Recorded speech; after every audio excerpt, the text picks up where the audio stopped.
Engineering అద్భుతాలు అనగానే మనకు ఆకాశ హెర్మ్యాలు పెద్ద పెద్ద బ్రిడ్జ్లు గుర్తొస్తాయి కదూ. కానీ 1000 ఏళ్ల క్రితం కట్టిన ఒక ఆలయం ఈ రోజుకి మన ఆధునిక ఇంజనీర్లకే ఒక సవాలు విసురుతోంది. అదేంటో ఈరోజు చూద్దాం. సరే, ఒక్కసారి ఆలోచించండి. 80 టన్నులు అంటే దాదాపు ఓ 10-12 ఏనుగుల బరువున్న ఒక రాయిని ఒక 20 అంతస్తుల భవనంపైకి ఎలా తీసుకెళ్తారు? ఇక్కడ ఇంకో విషయమేంటంటే వాళ్ల దగ్గర మనలాగా భారీ క్రేనుల్లేవు, హైడ్రాలిక్ లిఫ్టులు లాంటి యంత్రాలు అస్సలు లేవు. ఇవన్నీ జరిగింది 1000 సంవత్సరాల క్రితం. ఆ కాలంలో ఇది ఎలా సాధ్యమైందో ఊహించుకోవడం కూడా చాలా కష్టం. సో ఇంతలా మనల్ని ఆలోచనలో పడేసే ఆ కట్టడమే తంజావూరులోని బృహదీశ్వర ఆలయం. కొన్ని నంబర్స్ చూద్దాం. అవి వింటేనే మన మైండ్ బ్లాంక్ అయిపోతుంది. ఈ ఆలయ నిర్మాణానికి మొత్తం 1,30,000 టన్నుల గ్రానైట్లు వాడారు. అసలు ఆశ్చర్యమేంటంటే ఆ చుట్టుపక్కల 60 కిలోమీటర్ల వరకు ఎక్కడా గ్రానైట్ కొండలే లేవు. మరి అంత దూరం నుంచి ఎలా తరలించారు? ఆలయం పైనున్న ప్రధాన గోపురం, దాన్ని విమానం అంటారు. దాని ఎత్తు 216 అడుగులు, అంటే ఇంచుమించు ఒక 20 అంతస్తుల భవనం అన్నమాట. ఆ రోజుల్లో ఇంత ఎత్తైన కట్టడాలు ప్రపంచంలోనే చాలా అరుదు. ఇక అన్నిటికన్నా పెద్ద మిస్టరీ ఆ గోపురం పైన ఉన్న ఆ ఒక్క రాయి. దాని బరువు 80 టన్నులు. అవును, ఒకే ఒక్క రాయి, చిన్న చిన్న ముక్కలు కలిపి పెట్టింది కాదు. వీటన్నింటికన్నా మనల్ని ఆశ్చర్యపరిచే విషయం ఏంటంటే ఇంతటి భారీ నిర్మాణాన్ని వాళ్ళు కేవలం 7 ఏళ్లలో పూర్తి చేశారు. నమ్మలేకపోతున్నాం కదూ. క్రీస్తు శకం 1303లో మొదలుపెట్టి 1010 నాటికి ఈ అద్భుతాన్ని పూర్తి చేసేశారు. ఈరోజు మన దగ్గరున్న టెక్నాలజీతో కూడా ఇంత త్వరగా చేయడం దాదాపు అసాధ్యం. సరే, ఇంత గొప్ప నిర్మాణం వెనుక ఎవరున్నారు? ఆ రాజుగారి ఆలోచన ఏంటి? ఇప్పుడు చూద్దాం. దీని వెనుక ఉన్నది మరెవరో కాదు, చోళ చక్రవర్తుల్లో అత్యంత గొప్పవాడైన రాజరాజ చోళుడు ఆయన తన సామ్రాజ్య వైభవాన్ని, తన భక్తిని రాబోయే తరాలన్నీ గుర్తుంచుకునేలా ఈ ఆలయాన్ని నిర్మించారు. ఈ ఆలయం గొప్పతనం కేవలం దాని పరిమాణంలోనే లేదు, దాని డిజైన్లో ఉంది. వాళ్ళు వాడిన ఆ పవిత్రమైన జామితి, అదే అసలైన రహస్యం. దీనిని ద్రావిడ వాస్తుశిల్పంలో కట్టారు. అంటే పిరమిడ్ లాంటి గోపురాలు, ప్రతి అణువులో కనిపించే శిల్పకళ, ఇదంతా వాస్తుశాస్త్రం ప్రకారం ఖచ్చితమైన లెక్కలతో ఉంటుంది.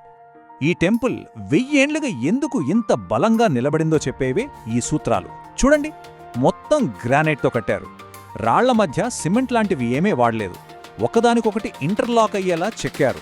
ఒక పజిల్లాగా అనమాట. ఇక పునాదైతే అదో పెద్ద ఇంజనీరింగ్ అద్భుతం. భూకంపాలొచ్చినా తట్టుకోవడానికి శాండ్ బాక్స్ టెక్నిక్ వాడారు. రైట్, ఇదంతా బావుంది. ఇప్పుడు మళ్ళీ మనం మొదలుపెట్టిన దగ్గరికే వద్దాం. ఆ మిస్టరీల వెనకున్న నిజాలేంటో చూద్దాం. ఆ 80 టన్నుల రాయిని పైకెత్తడానికి ఎక్కువగా నమ్మే సిద్ధాంతం ఒకటుంది. వాళ్ళు దాన్ని పైకి ఎత్తలేదు, బదులుగా ఒక భారీ మట్టి ర్యాంప్, అంటే వాలుగా ఉండే దారిని కట్టారు. అది కూడా 1-2 కిలోమీటర్లు కాదు, దాదాపు 6 కిలోమీటర్ల పొడవున నెమ్మదిగా ఏటవాలుగా నిర్మించారు. దానిమీద ఏనుగులు, వందలాది మంది మనుష్యులు కలిసి చెక్క రోలర్ల సహాయంతో ఆ రాయిని కొంచెం కొంచెంగా పైకి లాక్కెళ్లారు. ఊహించండి, ఆ పనికి ఎన్ని సంవత్సరాలు పట్టి ఉంటుందో. ఇక నీడ విషయం. మధ్యాహ్నం గుడి నీడ కింద పడదు అనేది చాలా ఫేమస్. అది కల్పన, కానీ వాస్తవం అంతకంటే ఇంట్రెస్టింగ్గా ఉంటుంది. గుడి గోపురాన్ని డిజైన్ చేసిన విధానం వల్ల మధ్యాహ్నం పూట దాని నీడ దాని బేస్ మీదే పడుతుంది. అందుకే మనకు నీడ కనిపించదు.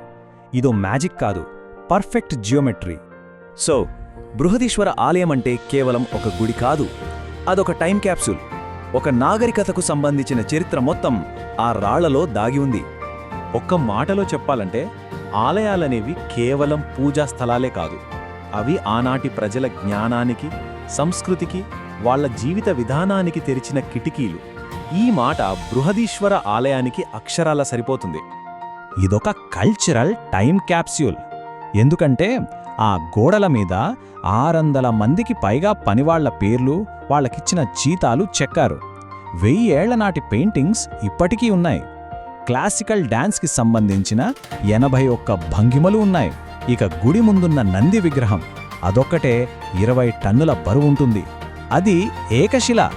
అంటే ఇదొక గుడి మాత్రమే కాదు, ఆ కాలం నాటి ఎకానమీ, ఆర్ట్, సొసైటీ అన్నీ మన కళ్ళకు కట్టినట్టు చూపిస్తుంది.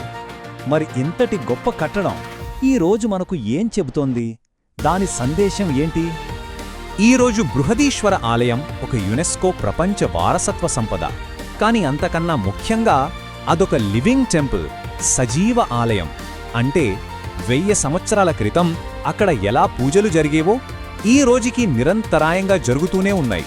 గతాన్ని వర్తమానంతో కలుపుతూనే ఉంది. అందుకే బృహదీశ్వర ఆలయం కేవలం గడిచిపోయిన కాలానికి సంబంధించిన అద్భుతం కాదు, అది మన భవిష్యత్తుకు వేస్తున్న ఒక ప్రశ్న. టెక్నాలజీలో ఇంత ముందుకు వెళ్ళిన మనం ఇంత శాశ్వతంగా నిలిచే జ్ఞానాన్ని ఎక్కడో మర్చిపోయామా?